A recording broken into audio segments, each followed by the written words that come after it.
Chicos, ¿cómo están? Espero que se encuentren muy bien. Hoy vamos a trabajar con los tipos de oraciones en el área de comunicación.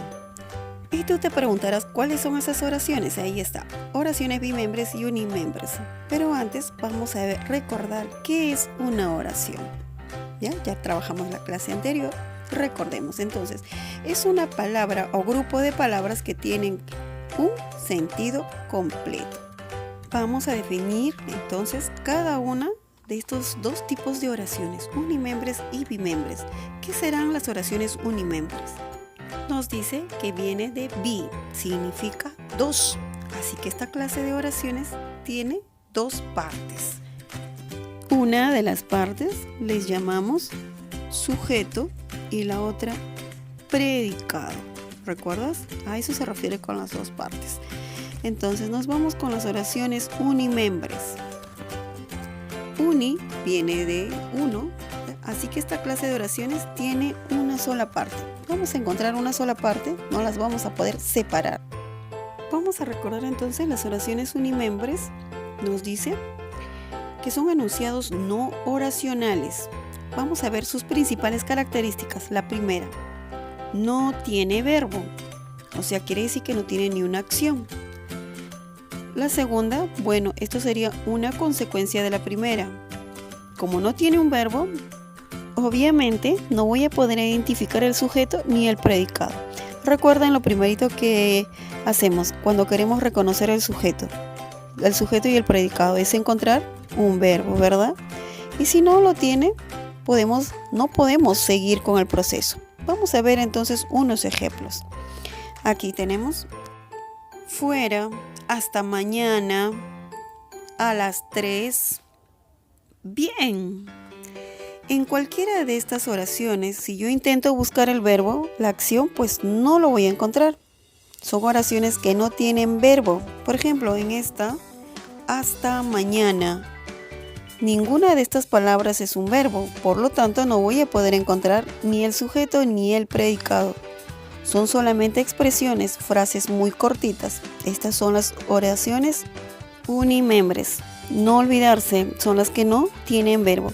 Ahora vamos con la segunda oración, la oración bimembre. Vamos a ver qué nos dice. Enunciados oracionales. Pero vamos a ver las características. A diferencia de las oraciones unimembres, las anteriores que vimos, estas sí tienen un verbo. Por lo tanto, sí se puede dividir en sujeto y en predicado. Analicemos el siguiente ejemplo. Aquí tenemos una oración que dice: Pedro llegó a las 3. A ver, vamos a ver si nos acordamos. Necesito comprobar lo que me dice estas características. Primero vamos a encontrar el verbo. El verbo es la acción que realizamos, ¿ya, chicos? Ahora, ¿cuál será el verbo en la oración? Pedro llegó a las 3. A ver, ¿cuál es la acción que realiza la persona que está siendo el protagonista, digamos, en esta oración? Correcto, llegó. Viene del verbo llegar, es una acción. Dicen las características que si tiene verbo yo puedo dividir en sujeto y predicado. A ver, vamos a comprobar. Vamos a ver si nos recordamos los pasos. Primer paso, encontrar el verbo, ya lo tenemos. Y si este verbo yo le voy a hacer la pregunta, ¿quién llegó? Y la respuesta sería, ¿quién llegó? Pedro. Muy bien. Si Pedro es el sujeto, ¿quién viene a ser el predicado? ¿Quién viene a ser? Incluyendo el verbo. Llegó a las 3. Correcto. Y en esta oración puedo dividir en sujeto y predicado. Entonces hemos comprobado, por lo tanto, es una oración bimembre. Ahora vamos a practicar un poquito si hemos entendido o no. Aquí tenemos la primera oración que dice, lees conmigo: yo tuve que comprar más cosas. A ver, en esta oración, ¿qué será? ¿Bimembre o unimembre? Recuerden la clave para saber qué tipo de oración es. Buscar primero el verbo, una de las características.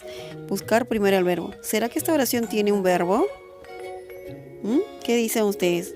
Así es, el verbo es tuve, ¿no? Entonces llega a ser una oración bimembre, correcto. Significa que yo puedo identificar al sujeto y el predicado. Vamos a ver la siguiente. Busquemos en la siguiente oración. Buenas tardes. ¿Será que tiene un verbo? Busquemos a ver en esta siguiente oración. ¿Tendrá un verbo? Recuerden que ese es el requisito principal para saber qué tipo de oración es. No, ¿verdad? Entonces llega a ser una oración unimembre. Veamos la siguiente oración. Qué lindo día. ¿Será que hay un verbo en la oración? A ver, observa. No, ¿verdad? Entonces llega a ser una oración unimembre. Y en la siguiente oración, los niños estudiaron para la prueba. A ver, observamos detenidamente. ¿Habrá un verbo en esta oración? Muy bien, ¿no? Sí hay. Por lo tanto, llega a ser una oración bimembre. ¿Encontraron la acción? Correcto, estudiaron. Seguimos aquí. La primera oración, barre la casa María.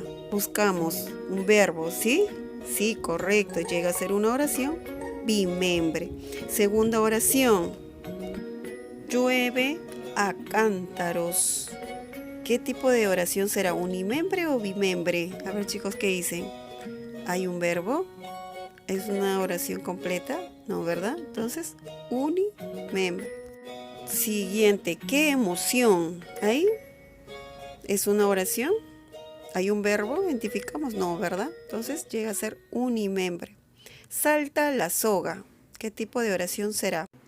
Recuerda, hay un verbo, ¿no? Y puedo preguntarme, ¿quién salta la soga? Puede ser él, ella, etc. Entonces, ¿qué clase de oración será? ¿Cuál de ellos le corresponde? ¿Bimembre o unimembre? Bimembre. Continuamos con la siguiente oración. A ver, leemos juntos. Los niños de 5º grado son inteligentes. ¿Será que hay un verbo en esta oración? Muy bien, entonces llega a ser una oración bimembre. Ayer nevó todo el día. ¿Qué dices tú? ¿Hay un verbo? No, ¿verdad? Entonces llega a ser una oración unimembre. Estudia Fabián para su examen. Recuerda, podemos preguntarnos para identificar el verbo. ¿Quién estudia para su examen? Fabián. Entonces llega a ser una oración bimembre. Muy bien, chicos. Eso ha sido en cuanto a nuestra clase de comunicación, de clases de oraciones unimembres y bimembres. Seguiremos practicando en breves momentos.